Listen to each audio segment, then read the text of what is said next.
Hey everyone, I'm looking at another weed from hell today. It's January in the mid-Atlantic, and today I'm going to be looking at yellow nutsedge. This is a real weed from hell. It's very difficult to eradicate even with herbicides. Part of the reason for that is that it's a perennial, comes back every year, but it also has this nut, as in the name nutsedge, this peanut that grows underground that keeps energy, and if you kill the plant with pesticide, that nut usually can't survive.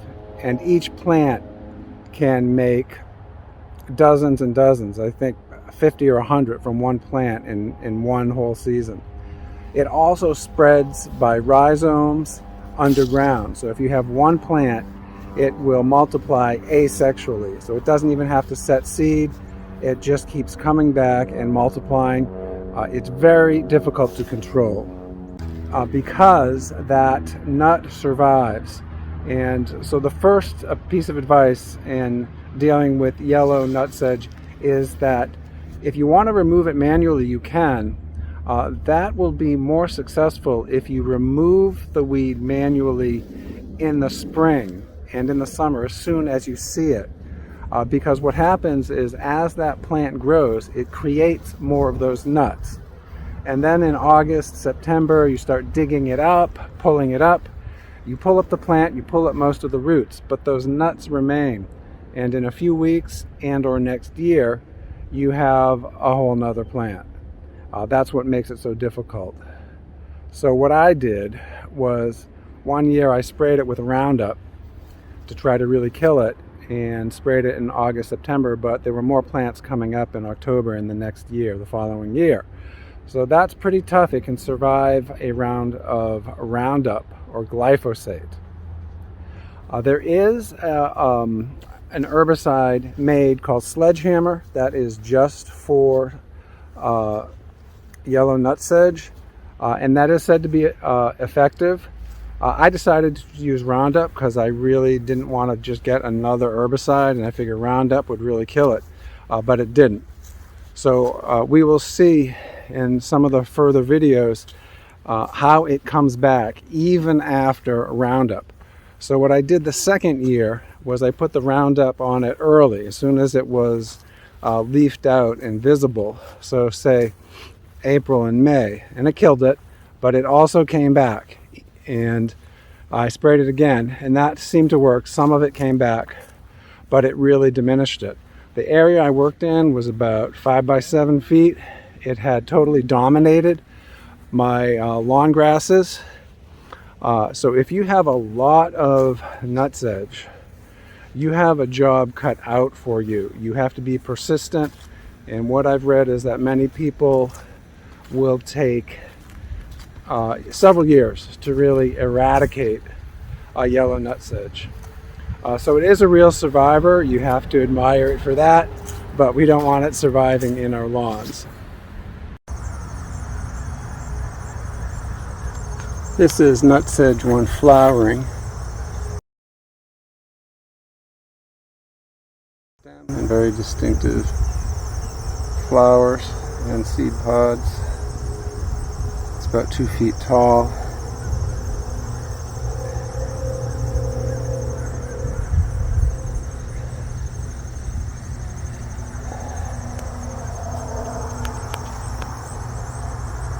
And you are looking at nutsedge that has survived 2 treatments of Roundup, glyphosate. This is a tenacious weed. Nutsedge grows little nuts underneath the soil. So if you kill the mother plant, those little nuts will regenerate the plant. And you can see it's doing a great job of regenerating. This is after 2 treatments of Roundup. It is a battle that takes time. I originally did this area, which is about 7 by 7 feet, in the fall of last year, and replanted with grass after the nutsedge died. However, this spring the nutsedge came back and outcompeted the grass, even though it hadn't been growing since September of last year. So a very tenacious plant. So this spring I have treated it with Roundup, and the summer I have, and we're at the height of summer now, mid-August in zone 7, and I'm going to have to treat it again. So I am making this video to show you just how difficult it is to control, as you probably have learned.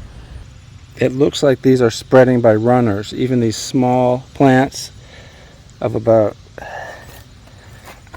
that size, 8 inches tall, is already spreading runners and creating new plants.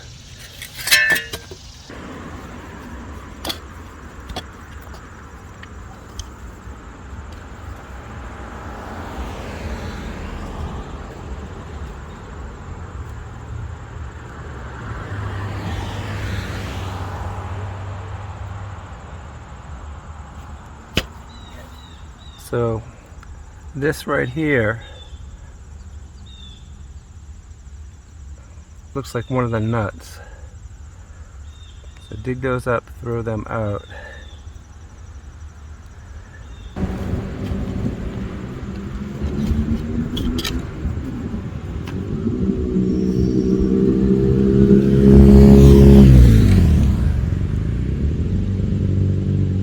So here is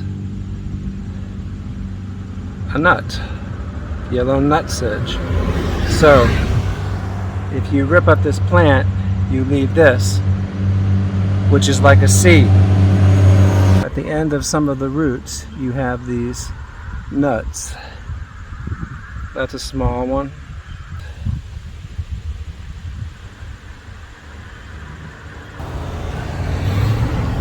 Here's another one. It was about 2 inches down. The end of a root.